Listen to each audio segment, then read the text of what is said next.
అలాంటిది నేను కింద పడ్డాను. ఇందాక మనోహర్ గారు మాట్లాడుతున్నాను, పుష్కర్ కాలం దాటింది నేను వచ్చి 14 సంవత్సరాల పైన ఎవరు తీసుకుంటారు? నాకు రాజకీయాలు, నాకు డబ్బు సంపాదన, నాకు డబ్బు సంపాదన, నేను బిగ్ యాక్టర్. నేను నెంబర్ 1 యాక్టర్ని కాదేమో, కానీ నా స్థాయిలో నేను బాగా డబ్బులు సంపాదించగలిగే యాక్టర్ని. ఓడిపోయినా కానీ, సినిమా ఫ్లాప్ అయినా కానీ డబ్బులు చేసుకునే కెపాసిటీ ఉంది నా సినిమాలకి. అది మీ అందరి అభిమానం, ప్రేమ వల్ల. మరి అలాంటి నేను ఎందుకు రావాలి రాజకీయాల్లో కంటే, అది నా ఆవేదన, నా బాధ్యత.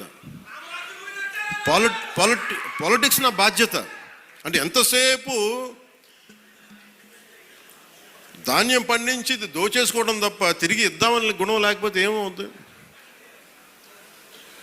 అందుకని నేను ఏం నమ్ముతానంటే, ఎంతో కొంత తిరిగి ఇవ్వాలి సమాజానికి. ఆ ప్రిన్సిపల్ నన్ను తీసుకొచ్చింది. అలాంటి నేను కోరుకుంటుంది మన సంక్రాంతి ఒక కొత్త సంక్రాంతి అవ్వాలి మన పీటికప్పుడు. ఇది మీరందరూ నా కుటుంబ సభ్యులు. మీకు ఆనందం ఇవ్వడమే నా పని. ఆనందం ఇవ్వడం అంటే మళ్ళీ ఇంటికి వచ్చి డ్యాన్స్ చేయమనేరా? అంటే మీరు బలం అవ్వడానికి నేను చేదోడు వాదోడు అవుతాను. అలాగే మా ఇంటికి వచ్చే పేరెంటాలకు వచ్చి ఎన్ని పేరెంటాలు వస్తే పనే వాళ్ళు చేస్తారు, పనులు కూడా చేయాలి కదా. అలాగే సంక్రాంతికి నాకేమనిపించిందంటే, పీఠికాపురం పర్మనెంట్గా ఒక సంక్రాంతి ఉత్సవాలకి పండగ కావాలి. అంటే ఇది సంక్రాంతి, ఓణం ఎట్లా ఉంటుందంటే, అది కూడా మన హార్వెస్ట్ ఫెస్టివల్ మన కేరళలో. అది భూమిని నమ్మే ప్రతి ఒక్కరి పండగ అది. మరియు కేరళ చాలా ఒక అనూహ్యంగా ఏంటంటే అన్ని మతాలు జరుపుకుంటారు. సో నా మనసులో కూడా మన సంక్రాంతి అన్ని మతాలు జరుపుకోవాలి. అది ప్రకృతి ఆరాధన నుంచి పుట్టిన మన సంస్కృతి ఇచ్చిన వారసత్వం ఇది.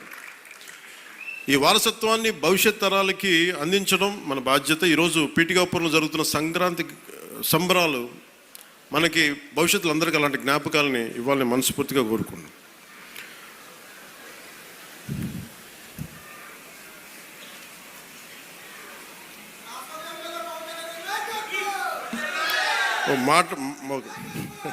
అలాగే సంక్రాంతి అనగానే నేను మెయిన్గా ఎందుకు చాలా నాకు అనిపించిందంటే, గోదావరి జిల్లాలండి, కోడిపందాలండి, జోదాలండి, సంక్రాంతి తాలూకు అంటే సంక్రాంతి అంటే కోడిపందాలు, జూదాలు, పేకాట. ఓకే, నేను సరదా, నేను అదేం కాదంటలేదు, చేసేవాళ్ళని చేసుకోమని చెప్పి నాకు ఇబ్బంది లేదు. కానీ అంటే నేను తెలంగాణ స్నేహితులు కూడా చెప్తా ఉంటాను. హైదరాబాద్ నేనే ఇంట్లో ఉంటే, నేను హైదరాబాద్లో ఉంటే ఇప్పుడు 10 years బ్యాక్ మేము ఎక్కడికి వెళ్తా అంటే మేము భీమవరం వెళ్ళిపోతామండి, లేదంటే మేము తూర్పుగోదావరి వెళ్ళిపోతాం. దేనికి అంటే మేము అక్కడ ఈ కోడి పందాలకి ఎంత డబ్బులు వేస్తారని నాకు తెలియదు కూడా తెలియదు. నాకు అప్పుడు అర్థమైంది. అంటే నేను అనేది సంక్రాంతి అంటే కేవలం కోడి పందాలు, పేకాట, జూదం దగ్గరికి పరిమితం అయిపోతే రాంగ్ ఇండికేషన్ అవుతుంది సొసైటీకి. ఇంకెక్కడ వెళ్ళాం మనం. అది మార్పు రావాలి అంటే, ఎందుకంటే మన సంస్కృతిని మనల్ని దేనికైతే అసలు మూలం ఎట్లా ప్రారంభం అది మర్చిపోయాం అనుకోండి, మర్చిపోతే అది దారి తప్పేస్తాం. అప్పుడు మీకు మెకాలే చెప్పినట్టుగా ఒకరిని దెబ్బ కొట్టాలి, ఒకరిని సంస్కృతిని, దేశాన్ని వైపౌట్ చేయాలంటే ముందు వాళ్ళ సంస్కృతిని చంపేయడం.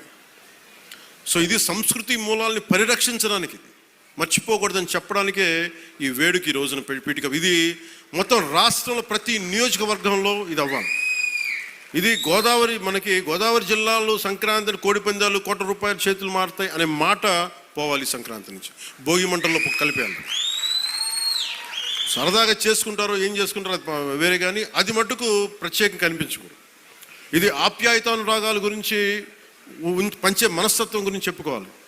ఇందాక మనం చూసిన హరిదాసు కీర్తనల గురించి చెప్పుకోవాలి. గరగ నృత్యాలు, గంగిరెద్దులాటలు, కోలాటలు, భజనల గురించి చెప్పుకోవాలి. అలాగే నవతరానికి మన సాంప్రదాయాల విలువల గురించి, కళారూపాలు, సృజనాత్మక ప్రక్రియల గురించి తెలియాలి.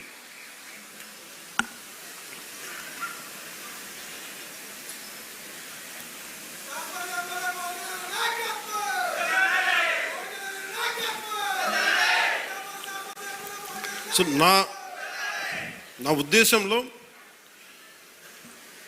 మనందరం ఈ సంక్రాంతి నుంచి మీరు నాకు మన పిఠాపురం, మన పీఠికాపురంలో నా గెలుపు మీరు ఇచ్చినందుకు మనస్ఫూర్తిగా సంక్రాంతి మనస్ఫూర్తిగా నా గుండె కవటాలలో నుంచి మీకు ధన్యవాదాలు తెలియజేస్తాను. కాదు ఇప్పుడు నేను కోరుకుంటుంది బ్రిడ్జ్ ఇబ్బంది, అక్కడ ట్రైన్ వెళ్తా ఉంది, ఓవర్ బ్రిడ్జ్ కావాలన్నా దాని గురించి కూడా మాట్లాడుతున్నాం. అలాగే ఉప్పాడ తీర ప్రాంత రక్షణ నేను మాటిచ్చాను మత్స్యకారు సోదరులకి నిలబడతానని, దానికి అనుగుణంగా ప్రణాళిక మొదలుపెట్టాం. అలాగే ప్రతి ఒక్క పారిశ్రామికవేత్తలు అందరితో కలిసి పిఠాపురం అభివృద్ధిలో భాగస్వామ్యులుగా అమ్మని చెప్తున్నాం. నేను మీ నుంచి కోరుకుంటుంది, ఇది భారతదేశానికి చాలా కీలకమే. పీఠికాపురం శక్తిపీఠం, శ్రీపాద శ్రీవల్లభుడు వెలిసింది ఇక్కడ. వారి ఆధ్యాత్మికంగా వాళ్ళు ఎంచుకున్నారు. ఇది నేను నిజంగా చెప్పాలి, నేను రాజకీయాల్లోకి రావాలనుకోలే, సినిమాల్లోకి రావాలనుకోలే, పోటీ చేయాలనుకోలే. అలాంటిది పిఠాపురంలో రావాలని అసలు ఏమనుకోలేదు. అది భగవంతుడి సంకల్పం, నేను తీసుకురాబడ్డాను ఇక్కడికి, గురువుల సంకల్పం. సో నేను నా ఆఖరి శ్వాస వరకు నేను మీకోసం పనిచేస్తాను. అది అధికారంతో సంబంధం లేదు, దానికి మీరు ఆశీస్సులు ఇవ్వండి. నేను ఒకటే కోరుకుంటుంది, మతం పేరుతో కానీ, కులం పేరుతో కానీ,